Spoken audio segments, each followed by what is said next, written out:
پھر ان کے بھائی کو شہید کیا، پھر جناب عمار ابن یاسر وہ سخت صدمے میں تھے، پھر ان کو مار رہے،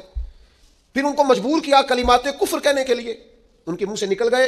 انہوں نے ایسے کلمات کہہ دیے جو معاذ اللہ کفریات تھے، اب اتنا زد و کوف ہوا، تکلیف دی، بول دیا انہوں نے، لوگ دوڑے گئے نبی کریم کی بارگاہ میں، عمار تو معاذ اللہ کافر ہو گئے، بات بتانے والے نے تو بات بتا دی، پر جو جواب آیا وہ بڑا نرالا تھا۔ لیکن ملنگوں تلنگوں باباؤں کے عرس منانے والی قوم، کوئی دن ایسا بھی تو آئے نا کہ ہمارے گھر میں سیدنا عمار ابن یاسر کے لیے کچھ دعا کا اہتمام ہو، کچھ ان کے لیے کسی چیز کا بندوبست ہو، کوئی ایسا دن بھی تو آئے نا سیدنا سلمان فارسی کی یاد منائی جائے، حضرت عبداللہ ابن عمر کا ذکر کیا جائے، حضرت عبداللہ ابن عباس کا ذکر کیا جائے، گلی گلی، میں عرس کا مخالف نہیں ہوں،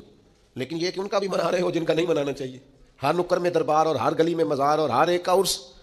نرنگیے سیاست دوران تو دیکھیے منزل انہیں ملی ہے جو شریک سفر نہ تھے، جو اس رستے کے مسافر نہیں تھے، منزلوں پر پہنچ گئے، اور اتنا بڑا شخص جس کے بارے میں میرے کریم رسول فرمائیں کہ اگر یہ ناراض ہو جائے تو رب بھی ناراض ہو جاتا ہے، اگر اس سے کسی نے عداوت رکھی تو اس نے اللہ کی دشمنی کو مول لیا، اتنا بڑا آدمی حضرت سیدنا عمار ابن یاسر، جو آیت میں نے قرآن مجید کی پڑھی ہے سورہ نحل سے، یہ بھی حضرت عمار ابن یاسر کے بارے میں نازل ہوئی۔ حضرت عمار ابن یاسر رضی اللہ تعالیٰ عنہ کے پورے خاندان کو کفار نے گھیر لیا، مارنا پیٹنا شروع کیا، آپ کو بھی، آپ کے بھائی کو بھی، آپ کی والدہ کو بھی، آپ کے والد کو بھی، اتنا مارا کہ لہو لوہان کر دیا، زخم پہ زخم کھا کے جی، خونے جگر کے گھونٹ پی اور آہ نہ کر لبوں کو سی، یہ عشق ہے کوئی دل لگی نہیں، یہ آزمائش حسن ہے اگر کسی کو راہ خدا میں آئے۔ سیدنا عمار ابن یاسر کی والدہ کو اس طرح مارا کہ ان کی ایک ٹانگ ایک اونٹ کے ساتھ باندھ دی، دوسری کے ساتھ باندھ دی، اور پھر ان کو نیزے مارے حتیٰ کہ 2 حصوں میں کٹ گیا وجود، اور وہ باہمت خاتون درد سہتے سہتے اپنے رب کے حضور حاضر ہو گئی۔ پھر ان کے والد کو شہید کیا، کس کے لیے، کس کے نام پر، کس وجہ سے؟ پھر ان کے بھائی کو شہید کیا، پھر جناب عمار ابن یاسر وہ سخت صدمے میں تھے، پھر ان کو مار رہے، پھر ان کو مجبور کیا کلمات کفر کہنے کے لیے، ان کے منہ سے نکل گئے، انہوں نے ایسے کلمات کہہ دیے جو معاذ اللہ کفریات تھے، اب اتنا زد و کوف ہوا، تکلیف دی، بول دیا انہوں نے، لوگ دوڑے گئے نبی کریم کی بارگاہ میں، عمار تو معاذ اللہ کافر ہو گئے، بات بتانے والے نے تو بات بتا دی، پر جو جواب آیا وہ بڑا نرالا تھا کہ حضور اس نے کفر کیا ہے۔ محبوب فرمانے لگے خاموش ہو جا، عمار سر سے لے کر پاؤں تک ایمان ہی ایمان ہے۔ فرمایا ایمان تو اس کے خون کے اندر، اس کے وجود کے اندر، اس کے لہو کے اندر، جسم کے اندر صلاحیت کر گیا ہے ایمان،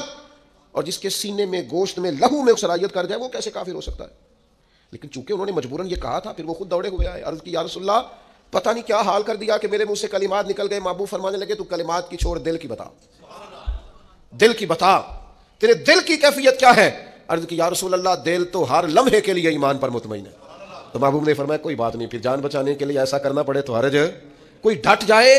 نہ کفر کرے تو اعلیٰ شہید ہے، لیکن اپنی جان بچانے کے لیے کسی نے مجبور ہو کر صرف زبان سے یہ کلمات کہہ دیے تو حرج ہے۔ حضرت عمار کا مسئلہ تھا نا، ایک ایماندار کا مسئلہ تھا نا، اور بندہ وہ ہے جس کی رضا رب کی رضا، جس کی ناراضگی رب کی ناراضگی۔ تو سرکار نے تو بیان کاری دیا، لیکن میرے مالک نے کرم فرمایا اس بات کا قرآن میں بیان فرما دیا۔ سورہ نحل دیکھیے، ارشاد فرمایا اللہ تعالیٰ نے، فرمایا من کفر باللہ من بعد ایمانہ، جو بھی اللہ کے ساتھ کفر کرے ایمان لانے کے بعد، الا من اکرہ، مگر وہ جو مجبور کیا جائے، وقلبہ مطمئن بالایمان،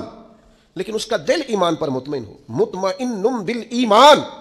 دل ایمان پر مطمئن ہو، لیکن مجبور کر دیا جائے اللہ کے ساتھ کفر کرنے پر، تو اس بندے پر کوئی حرج ہے؟ ہاں، حرج کس پر ہے؟ ولیکن من شرح بالکفر صدرہ، جس کا سینہ اگر کفر کے لیے کھل گیا، مرتد ہو گیا اور جان بوجھ کر کفر کیا، تو فعلیہم غضب من اللہ، یہ لوگ اللہ کے غضب کے سزاوار ہیں، اور فرمایا ولہم عذاب عظیم، ان کے لیے بہت بڑا عذاب ہے۔ لیکن جو مجبور کیا جائے، معنی کیا ہے اس آیت کا؟ معنی کیا ہے؟ مفسرین فرماتے ہیں کہ چونکہ حضرت عمار کے بارے میں آئے تو اس کا معنی یہ ہے کہ رب فرماتا ہے عمار نے کفر نہیں کیا، وہ مجبور کیا گیا تھا، اس کی گواہیاں اللہ کا قرآن بیان کرے۔ کیا وہ لوگ اس قابل نہیں ہیں کہ ان کے نام پر جان واری جائے؟